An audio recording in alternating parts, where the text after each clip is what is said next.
Hi అండి, అందరికీ నమస్కారం. ఈ వీడియోలో మనం నాసిక్ మార్కెట్లో ఈరోజు టమాటా రేట్లు ఏ విధంగా పడిందో తెలుసుకుందాం. ముందుగా ఈరోజు డేట్స్ చూస్తే కనుక 9వ తారీఖు 2వ నెల ఫిబ్రవరి నెల 2024 శుక్రవారం. నాసిక్ మార్కెట్లో 20 కేజీల బాక్సులు ఉంటాయండి, 20 కిలో బాక్సెస్. ఈ థర్డ్ రకం క్వాలిటీలు గోళికాయలు మత్స్యకాయలు చూస్తే కనుక 50 రూపాయల నుండి ప్రారంభమై 200 రూపాయల వరకు ఈ థర్డ్ రకం క్వాలిటీలు పోయింటాయండి. 50 rupees to 200 rupees third quality.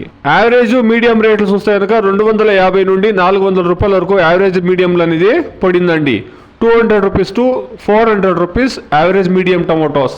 Top రేట్ల విషయానికి వస్తే కనుక 420 నుండి 550 రూపాయల వరకు టాప్ రేట్లు అనేది పడుతూ ఉందండి. 400 rupees to 550 rupees VIP top quality. అక్కడక్కడ ఏరియాలో కొద్దిగా కొత్త తోటలు అనేది ప్రారంభమైందండి. కొత్త తోటల కాయలు ఇప్పుడు మార్కెట్ అది అక్కడక్కడ వస్తూ ఉందండి. ఇది ఈరోజు నాసిక్ మార్కెట్లో టమాటో రేట్లు అండి. Please subscribe my channel, please like the video, please share my video to others. Thank you very much.